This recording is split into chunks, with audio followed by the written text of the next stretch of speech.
Police say actor Shia Labeouf is under arrest for an alleged assault at Mardi Gras in New Orleans.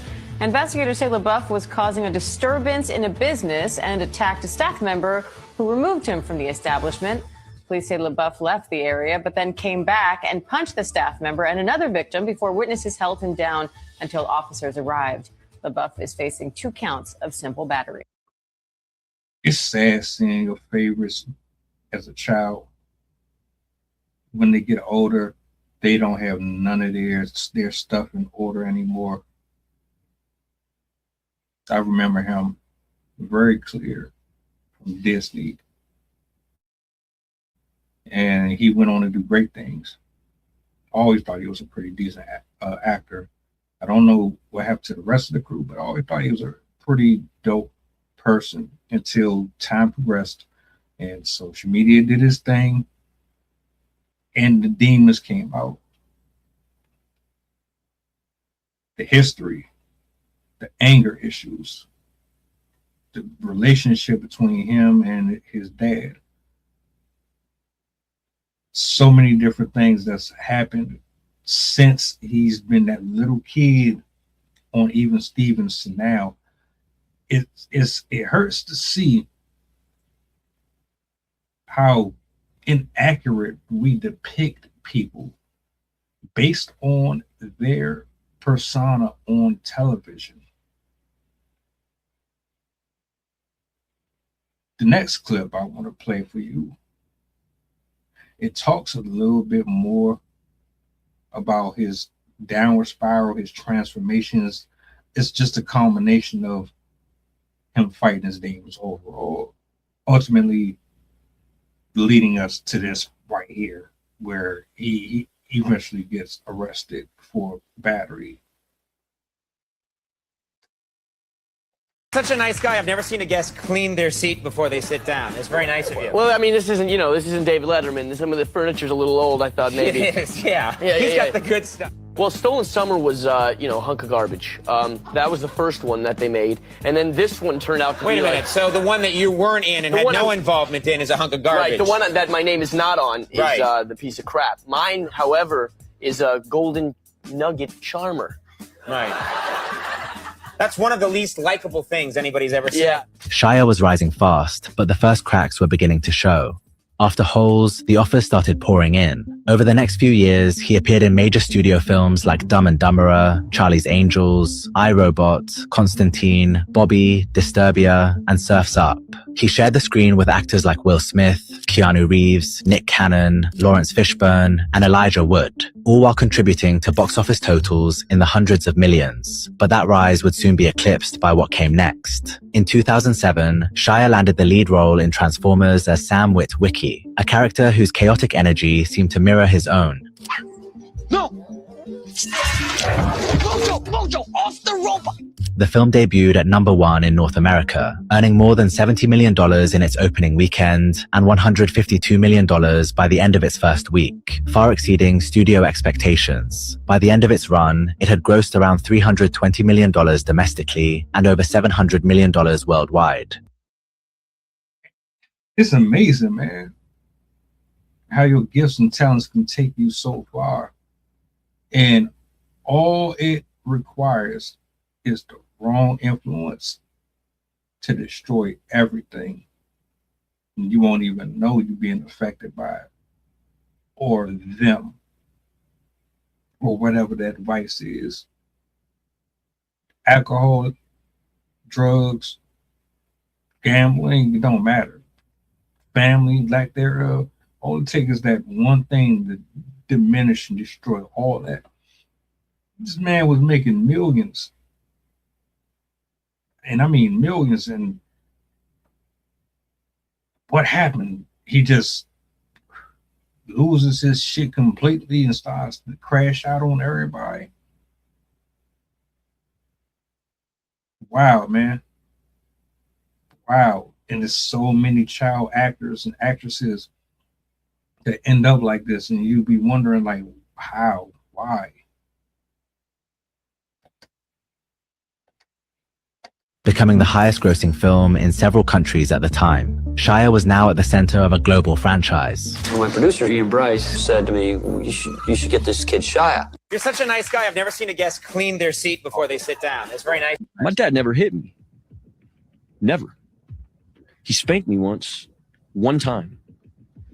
And the story that gets painted in Honey Boy is like this dude was like abusing his kid all the time. You know, my dad tried to keep me from smoking cigarettes. That's when he spanked me. He found me smoking cigarettes in the shower. He pulled me out. He spanked me. That's when he spanked me. But that wasn't my narrative because it didn't position me as like this wounded, fractured child that you could root for, which is what I was using him for. And so when I got on the phone with him, I took accountability for all that and knew very clearly that I couldn't take it back. You know, my dad was going to live with this certain narrative about him on a public scale for a very long time, you know, probably the rest of his life. And I'm going to put all this shit in the street, you know.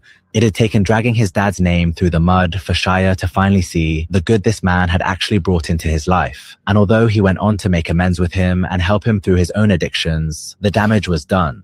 The Bernthal interview earned Shia sympathy from some people for how raw and honest he seemed. But for many others, it didn't change a thing. It simply confirmed what they already believed, that Shia was manipulative, abusive, and ultimately out for himself. In the years since, Shia has taken a surprising turn towards spirituality. He's embraced the Catholic faith, a profound conversion that's left many people both intrigued and skeptical. The catalyst for this transformation was his role in the film Padre Pio. Shia found himself drawn into an unexpected spiritual journey. What began as research for a role became something deeply personal. He spent weeks at the San Lorenzo Seminary, studying and living alongside the Capuchin Franciscan friars, immersing himself fully in their faith and way of life. It just felt like health. It felt like a healing process, more so than a filming process. That sense of healing helped him navigate the most important chapter of his life, fatherhood. You see, amidst all the controversy he faced in 2020, Shia quietly rekindled his relationship with ex, Mia Goth. And in 2022, they welcomed their first child together. This was shocking for many at the time, but they're still going strong. After Padre Pio, Shia stepped out of the spotlight for a while. His return came in 2024 when he starred in Megalopolis, a film from Francis Ford Coppola, one of the most revered directors in Hollywood history, behind classics like The Godfather. The project had been Coppola's obsession for decades, a $120 million self-funded gamble many hoped would become his final masterpiece. Expectations were enormous, but it didn't go as planned. Despite years of hype and the weight of Coppola's name, Megalopolis landed with a thud, drawing mixed to hostile reviews and collapsing at the box office. And with it, Shia's bid for a mainstream comeback slipped out of reach.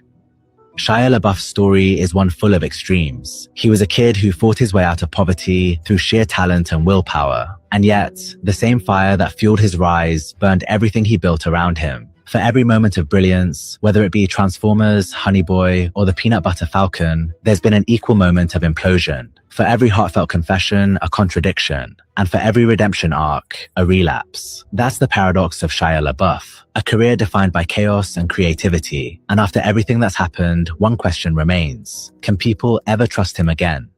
My dad never. And the sad part about all of that shit is, you know, there's a root for it. None of that stuff just randomly happened. You know what I'm saying? Who was he introduced to? Who was he working with? Who was he mentoring with? Who got him the way he is mentally, emotionally, spiritually, to start lashing out, to have the type of relationships he did with people? When he went on that spiritual journey and he came back, he said, I'm done with Hollywood.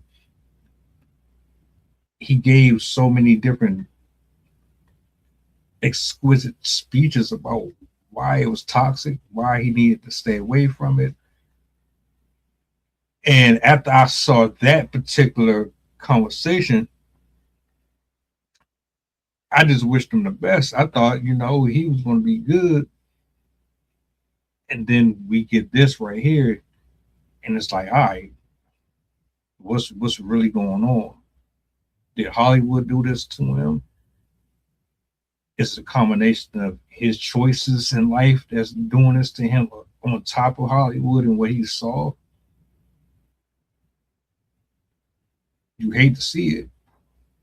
You really do. Suicidal. Turn into a monster, a narcissist, a crazy person.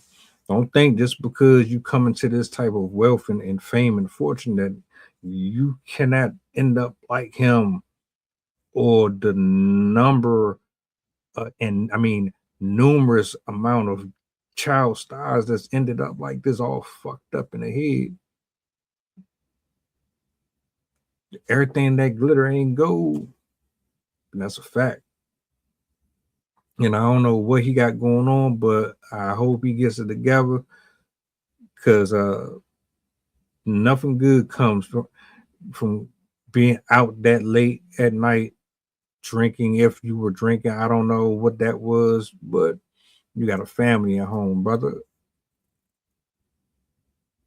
You got priorities, and that should be the last of your focus. I hope you get some help. I'd love to see you back in the movies doing good again, but not at the cost of your mental health. What do y'all think?